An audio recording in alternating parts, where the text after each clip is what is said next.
Hello student, myself doctor Neelam Mishra, vice principal Kautilya Mahila Shikshak Prashikshan Mahavidyalaya Naya Gaon Kota. Next we will be discussing about act third part 2। हमने पहले पढ़ा था कि टॉरवेल जो है बहुत ज़्यादा नोरा पे नाराज़ हो रहा था क्योंकि उसने इस लेटर को जो क्रॉक्सटन ने लिखा था उस लेटर को पढ़ लिया था। अब उधर मिसेस लिंडे भी गई थी और उन्होंने उसको समझाया क्रॉक्सटन को, तो क्रॉक्सटन समझ गया और वो खुद रियलाइज़ कर रहा था कि मुझे ऐसा काम नहीं करना चाहिए क्योंकि उसको मिसेस लिंडे मिल गई, अब उससे शादी हो रही है। तो क्रॉक्सटन क्या करता है, वापस एक और लेटर लिखता है। अब वापस जब वो एक और लेटर लिखता है तो जो टॉरवेल्ड जो है वो इतना बेकार आदमी है, वो अपनी वाइफ की मतलब एक वो नहीं देता था, रेस्पेक्ट देता नहीं था।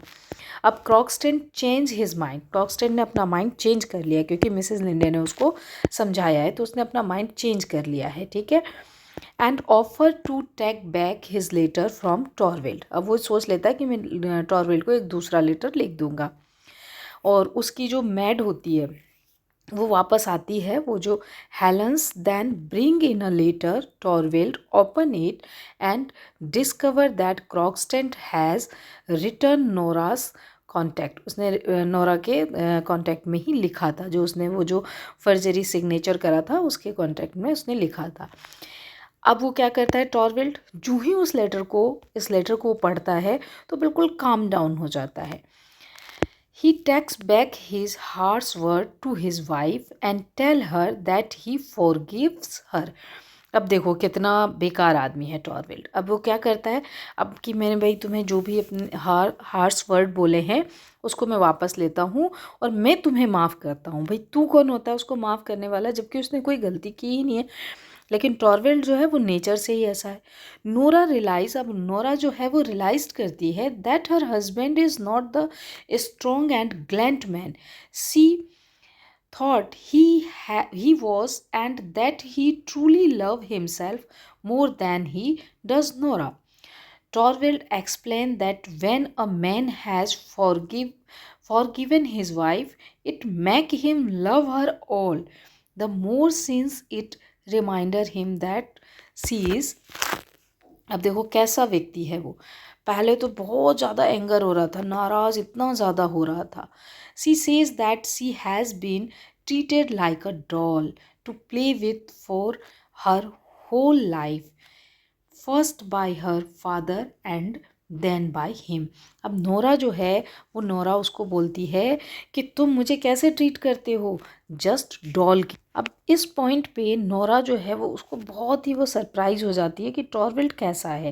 Bye this point Nora has become strange calm, frozen with comprehension as she began to recognize the truth about her marriage. अब वो समझ चुकी है अपनी शादी के ट्रुथ को, तो एकदम फ्रोजन हो गई है, तो जम गई है, दुख से वो एकदम सदमे में आ गई है।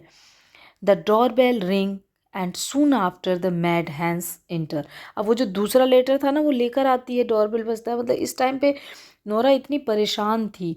और वही लेटर जो उसने उसमें लिखा है कि नहीं मैंने ये सब कुछ जो तुम्हारी वाइफ के लिए बोला, क्रॉक्सटन ने जो लिखा था उसी लेटर को वो लेकर आई होती है।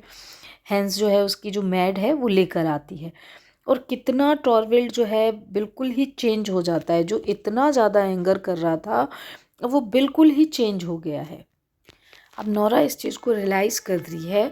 She now realise that Torvald is not at all the kind of person she had believe him to be, and that their marriage has been based on mutual fantasies and misunderstanding। अब वो समझ जाती है कि उसकी जो शादी है ना वो मतलब एक मिसअंडरस्टैंडिंग है, सही ट्रुथ पे उसकी शादी जो है वो बेस ही नहीं है।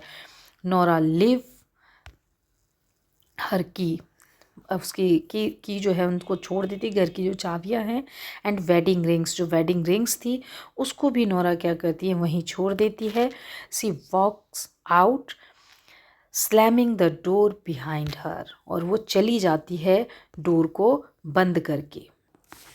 और इस तरह से नोरा जो है उसको छोड़कर चली जाती है। टॉरवेल्ड जो है वो एक अच्छा आदमी बिल्कुल नहीं रहता, वो अपनी वाइफ को जस्ट लाइक अ डॉल की तरह ट्रीट करता है। इसीलिए नोरा उसको बोलती है कि तुम मुझे डॉल मत समझो या मैं तुम्हारी डॉल नहीं। ये प्ले जो है वो फेमिनिस्ट के ऊपर एक मैसेज दे रहा है। मैंने आपको पहले भी बताया था कि हेनरी इब्सन जो थे, तो उन्होंने जो ये डॉल हाउस ये जो प्ले लिखा वो फेमिनिस्ट के ऊपर ही लिखा है। एक्चुअली उनके घर में जो प्रॉब्लम थी, उनके फादर जो उनकी मदर के साथ ऐसा करते थे, ऐसा मिसबिहेव करते थे, उसी मिसबिहेव को देख करके उन्होंने इस प्ले को लिखा, ऐसा कहा जाता है।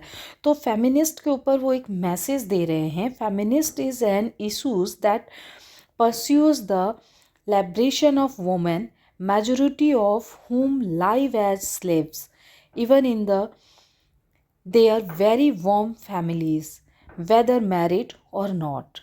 This is the condition of women as at the time when Ibsen composed the play.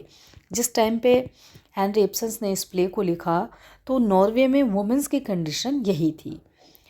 He is handling the situation as it is as a call for women to stand up and fight for their rights in the society. उस time society में women का उठ करके अपने लिए fight करना बहुत बड़ी बात होती थी।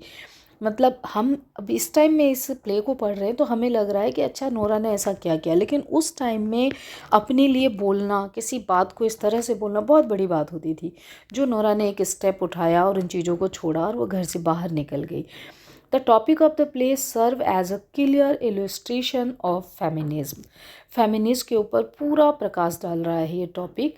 अ doll house is denote the position of a women in the family.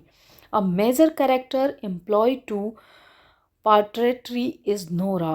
She is married to Helmer, who referred to her as a mere doll rather than a wife. Nora is referred by her husband as a songbird, a lark, a squirrel, names that suggest how insignificant she is to her. Helmer stands out as a commander in his family. Everything he tells his wife ought to be adhered to regardless of the concussion there. The way he questioned Nora depict his strangeness and authoritative position in his family.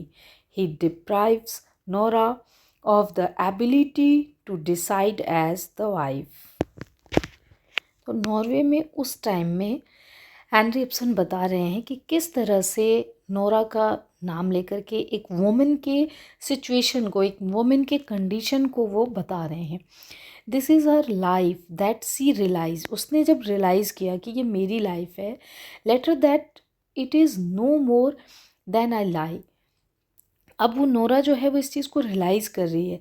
C imagines of another one where she will be not a doll but a significant and a responsible person in her society. Nora says, I have been your wife doll here, just as at home I was Papa's doll child.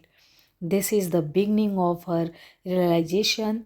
She is now courageous enough to confront her very own stern husband no matter the outcome. She is ready to fight for her right as a woman. I have to try to educate myself. You cannot help me with that. I have got to do it alone. And that's why I am leaving you now. Nora goes for the change she wants. She can educate herself regardless of her being woman. She is not afraid of saying this is to her husband. तो उस time में Henry Ibsen का जो ये play था वो feminist का message देते हुए सोसाइटी को ये मैसेज देना चाहता था कि वोमेन जो है वो एक डॉल की तरह नहीं है, वो भी अपने लिए फ़ाइट कर सकती है, वो भी कुछ कर सकती है और इस तरह से वो उसको दबाया नहीं जा सकता है। तो ये था आपका dolls house by Henry Ibsen. I hope आपको समझ में आया होगा। Thank you.